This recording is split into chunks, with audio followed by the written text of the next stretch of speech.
Hello दोस्तों, स्वागत है आप सभी का हमारे यूट्यूब चैनल पर। आज मैं एक्सप्लेन करने वाली हूँ लोलिता मूवी को, जो आई थी 1997 में। ये कहानी है एक 50 साल के आदमी हम्बर्ट की, जिसे 14 साल की एक लड़की से प्यार हो जाता है और वो उसे पाने के लिए उसकी माँ से शादी कर लेता है और दोनों सारी हदें पार कर देते हैं। और हम आपको बता दें कि ये एक सच्ची घटना पर आधारित फिल्म है। कहानी शुरू होती है 1950 अमेरिका में, जहां हम हम्बर्ट को गाड़ी चलाते हुए देखते हैं, जिसके मुंह पर खून लगा हुआ था और वो किसी के ख्यालों में खोया हुआ था। वो कहता है कि ललिता मेरी जान थी, मेरी जिंदगी थी। जिसके बाद हमें हम्बर्ट का बचपन दिखाया जाता है। जब वो फ्रांस में रहता था, तब उसके टाउन में एनाबेल नाम की 14 साल की एक लड़की रहती थी, जिसको देखते ही हम्बर्ट को उससे प्यार हो जाता है और एनाबेल भी उससे प्यार करती थी। ये उनकी जिंदगी के सबसे अनमोल पल थे और जल्द ही उन दोनों के बीच में शारीरिक संबंध भी बनते हैं। लेकिन उनका प्यार ज्यादा दिन तक नहीं टिक पाता है, क्योंकि एक बीमारी के कारण एनाबेल की मौत हो जाती है, जिसकी वजह से वो पूरी तरह से टूट जाता है। इस घटना के बाद उसे किसी से प्यार नहीं होता और उसकी पूरी जिंदगी एनाबेल जैसी लड़की को ढूंढने में चली जाती है। इस घटना को बहुत साल बीत जाते हैं और हम्बर्ट अब 40 साल का एक अधेड़ आदमी है। उसे अमेरिका के एक शहर में प्रोफेसर की एक नौकरी मिलती है, जिसे उसे नेक्स्ट सेमेस्टर से ज्वाइन करना था।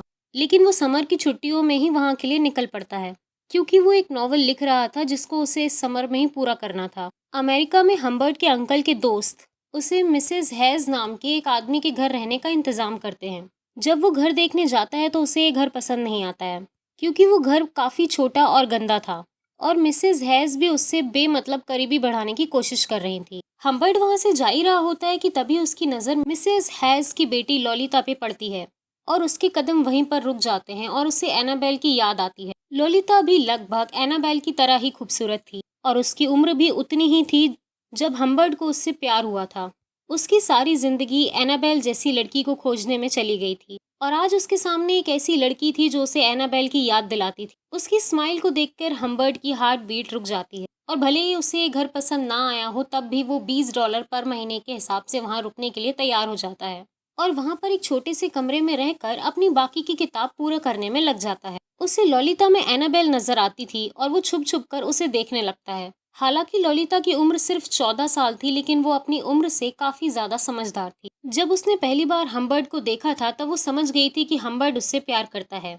वो कई बार जानबूझकर उसे टच करती है, उसकी गोद में बैठती है और उससे फ्लर्ट करती है और हम्बर्ट की चार्मिंग पर्सनालिटी देखकर मिसेस हैज उस पर फिदा हो जाती है और मन ही मन उससे शादी करने का सोचती है। अगले दिन जब हम्बर्ट उनके साथ एक लेक पर गया होता है, तब मिसेस हैज उससे कहती है कि वो लॉलिता को एक समर कैंप में भेजने वाली है। हालांकि लॉलिता कैंप जाने के लिए तैयार नहीं थी, लेकिन उसकी माँ उसकी एक नहीं सुनती और जब लॉलिता कैंप जाने वाली थी, तब हम्बर्ट को उठने में देर हो जाती है और वो भागकर विंडो के पास जाता है और लॉलिता को देखता है। लॉलिता भी उसे देख लेती है। वो गाड़ी से उतरकर भागकर घर के अंदर आती है और कूद के हम्बर्ट के ऊपर चढ़ जाती है और उसे किस करती है। हम्बर्ट की दिल की धड़कन रुक सी जाती है और वो बार बार इसकी कल्पना करने लगता है। और लॉलिता के कैंप में जाने के बाद मिसेस हैज अपनी मेड के हाथों हम्बर्ट को एक लेटर भिजवाती है, जिसमें उन्होंने हम्बर्ट को प्रपोज किया था और हम्बर्ट भी शादी के लिए मान जाता है, क्योंकि यही सबसे बेस्ट तरीका था लॉलिता के पास रहने का। और वो दोनों शादी कर लेते हैं। अब हम्बर्ट ललिता का कैंप से लौटने का इंतजार करता है, क्योंकि उसके ऊपर ललिता का जादू पूरी तरह से चल चुका था और वो मिसेस हैस के साथ शारीरिक संबंध को अवॉइड करने के लिए उन्हें नींद की गोलियां देने लगता है। मिसेस हैस को हम्बर्ट और ललिता के रिश्ते के बारे में कुछ भी पता नहीं था। ये उनका सीक्रेट होता है, लेकिन ये सीक्रेट चार दीवारी के अंदर नहीं टिक पाता। और जब एक दिन हम्बर्ट घर पर नहीं होता है, तब मिसेस हैज उसकी डाइनिंग पर जाती है और उनकी डायरी पढ़ लेती है और उससे ललिता और हम्बर्ट के बारे में पता चल जाता है। इतना ही नहीं, हम्बर्ट ने उस डायरी में उनके लिए बहुत घटिया बातें लिखी कि वो एक चिपकू औरत है। और जब हम्बर्ट घर पर वापस आता है, तब वो उस पर बरसने लगती है। वो कहती है कि तुम एक मॉन्स्टर हो और वो उससे सारे रिश्ते तोड़कर घर से बाहर निकल जाती है। और तभी उसका एक्सीडेंट हो जाता है और मौके पर ही उसकी मौत हो जाती है। हम्बर्ट को थोड़ा दुख तो होता है, लेकिन खुशी भी होती है कि अब उसके और ललिता के रिश्ते पे पाबंदी लगाने वाला कोई नहीं था। वो ललिता को उसकी माँ की मौत के बारे में नहीं बताता है। वो उससे कहता है कि उसकी माँ हॉस्पिटल में है और ललिता को लेने के लिए कैंप में जाता है और उसकी मासूमियत देखकर उसके प्यार में पड़ जाता है। वो उससे कहता है कि मैंने तुम्हें बहुत मिस किया, लेकिन ललिता कहती है कि तुम मेरी परवाह नहीं करते, क्योंकि तुमने मुझे अभी तक किस नहीं किया। और ललिता की बोल्डनेस देखकर वो हैरान रह जाता है और गाड़ी को साइड में खड़ी कर वो दोनों किस करने लगते हैं। दोस्तों ये बस उनके रोमांटिक रिलेशन की शुरुआत थी। हम्बर्ट उससे कहता है कि हम आज रात होटल में रुकेंगे और कल सुबह तुम्हारी माँ को देखने हॉस्पिटल जाएंगे। होटल में ललिता की मुलाकात क्लेन नाम के एक आदमी से होती है और वो उसकी तरफ आकर्षित हो जाती है। हम्बर्ट की मुलाकात भी फ्लैन से होती है, लेकिन वो उसको नाम से नहीं जानता।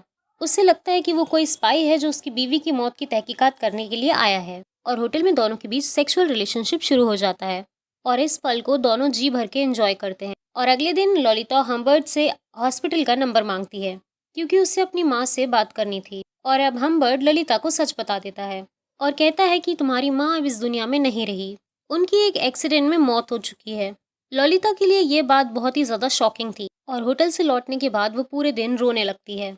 अब घर लौटने की उसके पास कोई वजह नहीं और पूरे अमेरिका में घूमने के लिए वो लोग निकल पड़ते हैं, और इस दौरान वो कई होटल्स में रुकते हैं और दोनों कपल्स की तरह ही रहने लगते हैं। और एक दिन वो कॉलेज पहुंचते हैं जहां हम्बर्ट अपनी जॉब करता था और ललिता को स्कूल में भर्ती कर देता है। यहाँ पर भी दोनों के शारीरिक संबंध रुकने का नाम ही नहीं ले रहे थे और दुनिया के सामने दोनों बाप बेटी की तरह पेश आते थे। ललिता अपनी सारी सेक्सुअल मांगे हम्बर्ट से कहकर पूरी करती। एक दिन हम्बर्ट ललिता का प्ले देखने उसके स्कूल में जाता है, जहाँ उसे पता चलता है कि इस पूरे प्ले को क्लेन ने लिखा है। ये वही क्लेन था जिसे वो होटल में मिला था। और जैसे जैसे समय बीतता है अब दोनों का रिश्ता पहले जैसा नहीं रहता। हम्बर्ट इसीलिए उसे पहले जैसा नहीं रखता था क्योंकि उसे लगता था कि ललिता कहीं उसे छोड़कर भाग ना जाए।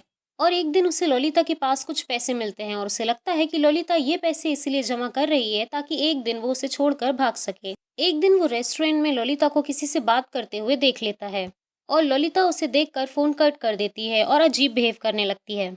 इनके बीच का रिलेशनशिप अब और ज्यादा खराब हो इससे पहले हम्बर्ट उसे एक टूर पे जाने का ऑफर देता है और इस बार ललिता को तय करना होता है कि वो लोग कहाँ जाएं। जब वो लोग जा रहे होते हैं तब हम्बर्ट को लगता है कि उनका कोई पीछा कर रहा है। उसे लगता है कि ये वही स्पाई है जो उन्हें होटल में मिला था। फिर एक दिन ये कहीं जा रहे थे तो वो एक गैस स्टेशन पर रुकते हैं जहाँ हम्बर्ट को कुछ सामान खरीदना था। तब वो बाहर देखता है कि ललिता किसी अनजान आदमी से बात कर रही थी। तब वो बाहर जाता है लेकिन तब तक वो आदमी वहां से जा चुका होता है। ललिता से पूछने पर वो बताती है कि कोई आदमी रास्ता भटक गया था और आगे की जर्नी में भी हम्बर्ट को लगता है कि कोई गाड़ी बदल के उनका पीछा कर रहा है और वो कोई और नहीं वही स्पाई है जो उन्हें होटल में मिला था। और वो एक होटल में रुकते हैं और हम्बर्ट कुछ चीज खरीदने होटल के बाहर जाता है और जब वो वापस आता है तब ललिता थोड़ी मेसी सी लगती है। पैर गंदे थे, बाल बिखरे हुए थे और लिपस्टिक भी मसला हुआ था और उसे लगता है कि उसके जाने के बाद यहाँ कोई ना कोई और आया था। इस पर ललिता कहती है कि ऐसा कुछ नहीं है, वो थोड़ी देर के लिए बाहर गई थी ये देखने के लिए कि हम्बर्ट वापस आया कि नहीं, लेकिन उसकी मसली हुई लिपस्टिक को देखकर उस पर यकीन नहीं होता और इसके बाद भी दोनों के बीच शारीरिक संबंध बनते हैं। लेकिन हम्बर्ट को ये डर लगता था कि ललिता को कोई उससे दूर ना ले जाए और उससे जेल हो जाएगा। वो अपनी जर्नी शुरू रखते हैं और रात में एक होटल में रुकते हैं जहाँ पर अचानक ही ललिता की तबीयत खराब होने लगती है, जिसे हम्बर्ट उसे एक हॉस्पिटल में भर्ती करता है जहाँ डॉक्टर चेक करने के बाद कहते हैं कि एक वायरल फीवर है और इससे इस रात हॉस्पिटल में ही रुकना होगा। हम्बर्ट ललिता को हॉस्पिटल में ही छोड़कर वापस होटल में आ जाता है और अगले दिन सुबह उसकी खबर लेने के लिए वो हॉस्पिटल में कॉल करता है तो उसे पता चलता है कि उसे वायरल फीवर नहीं हुआ था और वो सुबह तक ठीक हो गई थी और सुबह उसके अंकल आकर उसे डिस्चार्ज कर कर अपने साथ ले गए हैं। ये सुन के उसके पैरों तले जमीन खिसक जाती है और वो हड़बड़ाहट में हॉस्पिटल पहुंचता है और सबसे लड़ाई करने लगता है। पर जब वो पुलिस को अपने पास आते देखता है तो सबसे माफी मांग लेता है और वहां से चला जाता है। दोस्तों दरअसल ललिता को कोई बीमारी थी ही नहीं, ये क्लैन का और उसका प्लान था वहां से भागने का। वो ललिता को ढूंढने में अपनी जी जान लगा देता है। वो उन सभी होटल्स में जाता है जहां पर वो ललिता के साथ रुका हुआ था, इस उम्मीद में कि उसे वहां पर कोई सुराग मिले। होटल के रजिस्टर को चेक करते वक्त वो एक पर्टिकुलर हैंडराइटिंग को वो हर रजिस्टर में नोटिस करता है। जिस जिस होटल में वो रुके थे वो आदमी भी वहां रुका हुआ था। हर बार वो अपना नाम चेंज करता था। वो उसे ढूंढने की बहुत कोशिश करता है पर उसे उसका कोई पता नहीं चलता। वो सोचता है कि मेरे अलावा ललिता का कोई और भी आशिक है क्या, लेकिन वो कहता है कि मेरे जैसा प्यार उसे कोई नहीं कर सकता। देखते ही देखते 3 साल बीत जाते हैं और अचानक उसे ललिता का एक लेटर मिलता है जिसमें लिखा था कि उसने शादी कर ली है और फिलहाल वो प्रेग्नेंट है, लेकिन उनकी फाइनेंशियल कंडीशन कुछ ठीक नहीं है और उसे पैसों की ज़रूरत है। हम्बर्ट तुरंत लेटर पर लिखे एड्रेस पर पहुंच जाता है और 3 साल बाद वो ललिता से मिलता है। ललिता ने रिचर्ड नाम के एक आदमी से शादी कर ली थी और वो प्रेग्नेंट थी। 3 साल के बाद भी हम्बर्ट ये जानना चाहता था कि वो कौन आदमी था जो ललिता को उससे दूर ले गया था। वो आदमी रिचर्ड नहीं हो सकता क्योंकि वो अमीर और अधेड़ था। ललिता कहती है कि वो क्लैन था जो हम्बर्ट के पीछे उससे मिलने आता था। वो कहती है कि वो उसके पीछे बिल्कुल दीवानी थी। यह सुनकर हम्बर्ट का दिल टूट जाता है। वो कहती है कि जब वो पहली बार उसके घर गई थी तब उसे पता चलता है कि वो एक पॉर्न इंडस्ट्री चलाता है और उसे टीनेज लड़कियां बहुत पसंद थी। लेकिन ललिता किसी और लड़के के साथ सेक्स नहीं करना चाहती थी, वो सिर्फ क्लैन के साथ ही सेक्स करना चाहती थी और इसी वजह से क्लैन उसे इंडस्ट्री से निकाल देता है। हम्बर्ट को उसके ऊपर काफ़ी तरस आता है क्योंकि वो अब अपनी ज़िंदगी काफ़ी गरीबी में जी रही थी। वो उसे अपने साथ वापस चलने के लिए कहता है लेकिन ललिता उसे मना कर देती है। वो कहती है कि अब वो उसके साथ कहीं जाना नहीं चाहती, इससे अच्छा तो वो क्लैन के पास ही वापस चली जाए। ये सुनकर हम्बर्ट को बहुत तकलीफ होती है और वो लास्ट बार ललिता को जी भरकर देखता है और फिर वो उसे कुछ पैसे देता है और उसने उसके साथ आज तक जो भी कुछ किया वो उसके लिए उससे माफ़ी मांगता है और फिर वहाँ से निकल जाता है और सीधा क्लैन के घर उसे मारने के लिए जाता है। वो सोचता है कि जिस लड़की को उसने जान से भी ज़्यादा प्यार किया उसको क्लैन ने छीन लिया और फिर सड़कों पे मरने के लिए छोड़ दिया और इसके बाद भी वो क्लैन की दीवानी थी। हम्बर्ट क्लैन के घर पहुंचता है पर अब उसे कुछ भी याद नहीं, ना उसे ललिता याद है और ना ही हम्बर्ट याद है। वो कई लड़कियों के साथ ऐसा कर चुका है। वो पहले लड़कियों का पीछा करता है और फिर उन्हें प्ले में काम करने का लालच देता है और फिर उन्हें छोड़ देता है। वो कहता है मतलब ये नहीं कि वो सबको याद रखे, वो आदमी गुनाह करके भी सब कुछ भूल चुका था। अब हम्बर्ट उसे ललिता की याद दिलाता है और कहता है कि वो उसी की सज़ा देने के लिए यहाँ आया है। अब क्लेन को थोड़ा थोड़ा ललिता के बारे में याद आता है। वो कहता है कि मैं किसी भी लड़की के साथ कभी भी ज़बरदस्ती नहीं करता क्योंकि वो इम्पोर्टेंट है और कहता है कि ललिता यहाँ पर अपनी मर्जी से आई थी और जब उसे ये काम अच्छा नहीं लगा तो वो अपनी मर्जी से यहाँ से चली गई। फिर क्लेन अपनी जान बचाने के लिए हम्बर्ट को उस मैंशन में रहने के लिए कहता है और उसे कहता है कि यहाँ पर तुम्हें रोज़ रोज़ नई नई टीनेजर्स लड़कियाँ मिलेंगी और यहाँ पर तुम्हें वो हर सुख मिलेगा जो तुम चाहते हो। यह सुनकर हम्बर्ट उसके ऊपर और भी ज़्यादा गुस्सा हो जाता है क्योंकि ललिता के साथ उसका सिर्फ सेक्सुअल रिलेशन नहीं था, उसके साथ उसका इमोशंस भी जुड़े हुए थे। वो क्लेन के ऊपर कई गोलियां चलाकर उसे मार डालता है और वहां से निकल जाता है। और दोस्तों ये वही सीन है जो हमें कहानी की शुरुआत में दिखाया गया था कि हम्बर्ट के चेहरे पर खून लगा हुआ था और वो ललिता के विचारों में खोया हुआ रहता है। क्लेन के खून के इल्जाम में पुलिस उसके पीछे पड़ी होती, फिर भी वो भागने की कोशिश नहीं करता क्योंकि उसकी ज़िंदगी की अब उसे कोई परवाह नहीं थी, क्योंकि जिस लड़की से उसने इतना प्यार किया अब वो उससे प्यार नहीं करती थी। पुलिस उसे पकड़ लेती है और उसे जेल हो जाती है और बीमारी के चलते 1 साल के अंदर उसकी मौत हो जाती है और अगले ही महीने अपने बच्चे को जन्म देकर ललिता गुजर जाती है।